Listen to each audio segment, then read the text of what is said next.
যে কোনগুলো আল্লাহ তাআলা মাফ করেন না। সূরা নিসা ৫ নম্বর পারা ৪৮ নম্বর আয়াতের মধ্যে আল্লাহ সুবহানাহু ওয়া তাআলা বলেন, ইন্নাল্লাহা লা ইয়াগফিরু আন ইউশরাকা বিহি ওয়া ইয়াগফিরু মা দুনা যালিকা লিমান ইয়াশা। আল্লাহ তাআলা বলেন, হে দুনিয়ার মানুষেরা, আমার বান্দারা দুনিয়াতে তোমরা ভালো করে জেনে রাখো, বুঝে রাখো, পৃথিবীর মধ্যে যত গুনাহ আছে, যত আমার বাড়ির কাজ আছে, বিচার আছে, আমি আল্লাহ তাআলা ইচ্ছা করলে সব গুনাহ মাফ করে দিতে পারি।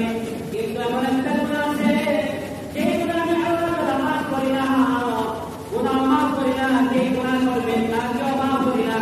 বলে এমন কি গুনাহ, যে গুনাহ করলে আল্লাহ তাআলা এই গুনাহকে মাফ করেন না, এমন কি গুনাহ, যে গুনাহ করলে গুনাহগার বান্দাকেও মাফ করা হয় না, সেই গুনাহর নাম হলো শিরক গুনাহ। আল্লাহ তাআলা বলেন, ইন্নাল্লাহা লা ইয়াগফিরু আন ইউশরাকা বিহি ওয়া ইয়াগফিরু মা দুনা যালিকা লিমান ইয়াশা। ইন্নাল্লাহা লা ইয়াগফিরু, আল্লাহ ক্ষমা করেন না, মাফ করেন না, মাফ করবেন না, আন ইউশরাকা বিহি, যারা আল্লাহ তাআলার সাথে শিরক করে। কি করে? যারা আল্লাহ তাআলার সাথে শিরক করে। ওয়া ইয়াগফিরু মা দুনা যালিকা লিমান ইয়াশা,